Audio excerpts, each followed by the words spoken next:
네, 안녕하세요. 리필가의 허선영입니다. 오늘도 여러분들께서 궁금해하시는 부분들을 설명드리고자 이렇게 카메라 앞에 섰습니다. 예, 반갑습니다. 네, 오늘 설명드리려고 하는 내용은 팔자주름에 대한 내용입니다. 팔자주름 때문에 고민하시는 분들께서 오셔서 많이 하시는 질문 중에 하나가, 요즘은 또 공부를 많이 하시고 오시기 때문에 많은 정보를 갖고 계신다. 굉장히 정확한 정보를 정확하게 잘 알고 이해하고 오시는데요. 이쪽에 보시면 팔자주름, 이렇게 깊게 패이는 우리 paranasal fold라고 합니다. 영어로는 코 옆에 있는 주름이다라고 해서 그렇지만, 우리나라는 숫자 8자를 한자로 만들었을 때 이렇게 팔자 모양으로 되기 때문에 이 모양을 닮았다고 해서 팔자주름이라고 그러죠. 네, 근데 이 팔자주름을 해결하는 방법 중에서 두 가지 방법이 크게 이렇게 나눠질 수 있는데요. 첫 번째 방법은 이제 채우는 거, 필러를 이용해서 채우는 방법입니다. 그리고 두 번째 방법은 이렇게 그 꺼져 있는 부분을 끌어올리는 방법인데요. 각각에 대해서 한번 설명을 드리도록 하겠습니다. 이제 팔자주름 같은 경우에는 여기에 지방층이 점점 시간이 지나면서 빠져나가세요. 예, 요 빠져나간 지방 때문에 자꾸 주름이 패이고 깊게 골이 생기고, 그리고 자꾸 웃거나 이러시는 분들이 더 많이 생기시거든요. 이렇게 표정이 풍부하시고 예쁜 분들, 잘생기신 분들, 어떻게 보면 좀 표정이 밝고 자주 웃으시는 분들이 여기가 많이 생기시는데, 이쪽에서 끌어당기는 근육에 의해서 잡아당겨지면서 여기가 패이기 때문에 점점 그 지방의 층이 얇게 바뀌는 게 이제 특징입니다. 그래서 이쪽에 그 지방층이 얇아지면은 어쩔 수 없이 이 부분이 꺼지면서 양쪽에서 이렇게 함물이 생기는 거죠. 네, 그래서 이 부분을 해결하는 제일 좋은 방법 중에 하나는 필러입니다. 만약에 지방이 빠져나간 것만으로 팔자주름이 생겼다면은, 그 부분은 필러를 채워서 많은 도움을 받을 수 있는 그런 부분. 필러는 여러 종류가 있는데 히루안산 필러를 가장 많이 쓰죠. 네, 근데 그래도 이 부분이 혈관이 이렇게 지나가는 부분이기 때문에 굉장히 안전하게 조심해서 시술을 해야 되는 부분 중에 하나고, 이 혈관은 뇌로까지 연결이 되는 혈관이기 때문에 굉장히 숙련된 병원, 숙련된 의사 선생님께 원장님들께 진료를 받으시고 시술을 받으시는 게 좋습니다. 그리고 이 부분은 이제 캐뉼라를 쓰기 때문에 멍이나 붓기나 이런 부분은 안 생기시고요. 이제 히루안산 필러 같은 경우에는 녹는 필러인데, 녹는 필러는 한 1년에서 1년 반 정도 또는 2년 정도면은 다 없어지는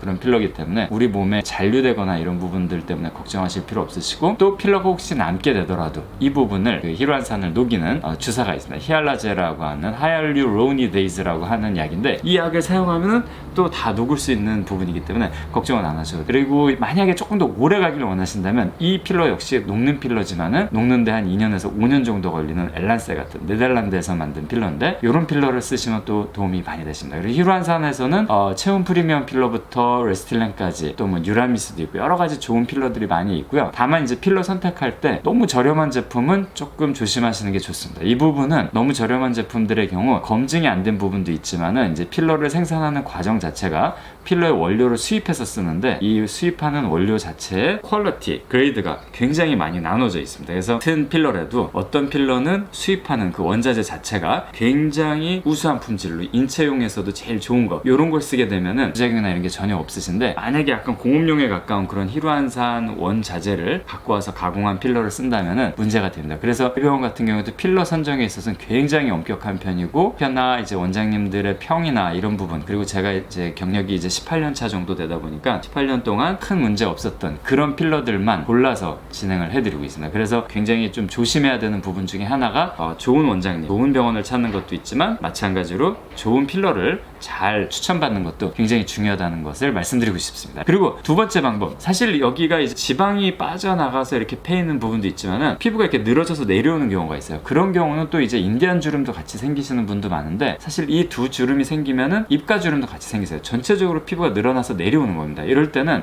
필러를 채우는 것은 당연히 필요하고요. 그리고 이 부분만으로 해결이 안 되기 때문에 이쪽으로 이렇게 끌어당기는 힘을 줄 수 있는 실들이 필요합니다. 실 리프팅이나 또는 초음파 리프팅. 오늘은 필러가 더 좋은지 리프팅이 더 좋은지에 대한 건데, 리프팅도 다시 두 가지로 나뉘어지죠. 실 리프팅이 있고 그 다음에 초음파 리프팅이 있습니다. 그래서 실 리프팅 같은 경우에는 직접 실을 이용해서 이런 식으로 끌어당기는 건데, 이쪽을 끌어당기는 가장 좋은 방법 중에 하나는 오메가 리프팅이라든지 실루엣 소프트 리프팅이라든지 사선으로 걸었을 때 우수한 리프팅들이 있습니다. 근데 이 사선으로 걸었을 때 그 실루엣 소프트 리프팅은 어떤 패임 증상이나 이런 게 없이 잘 올라가는데, 다이아몬드 리프팅이나 블루로즈 리프팅 같은 경우는 상당히 실루엣 소프트 리프팅보다는 굵고 단단한 실이기 때문에 이쪽을 이렇게 당겨 올릴 땐 굉장히 우수하지만, 이쪽을 당길 때는 만약에 이쪽에 다이아를 너무 강하게 걸어버리면 딤플 현상이 생겨서 이렇게 광대가 커 보이고, 광대뼈 밑에, 측광대 밑에가, 옆면 광대 밑에가 푹 꺼지는 그런 현상이 생길 수 있습니다. 그렇기 때문에 반드시 정확한 실, 정확한 시술 방법이 선택되어야지 예쁜 결과를 보고 만족스러운 결과를 볼 수 있는. 그 다음에 우리가 설명드리려고 하는 내용은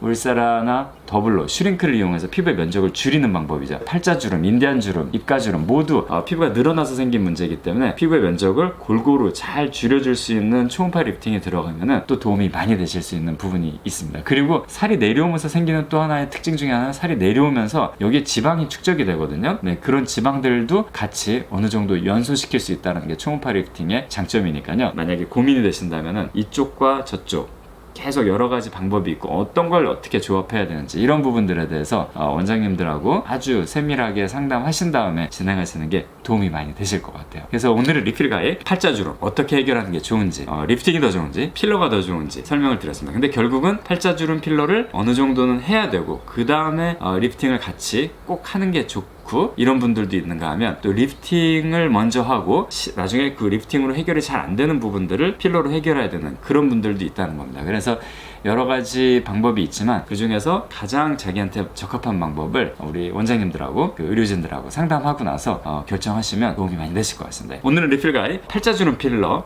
팔자주름 리프팅, 팔자주름 울세라 즉 팔자주름을 어떻게 해결하면 좋은지에 대해서 설명을 드렸습니다. 감사합니다.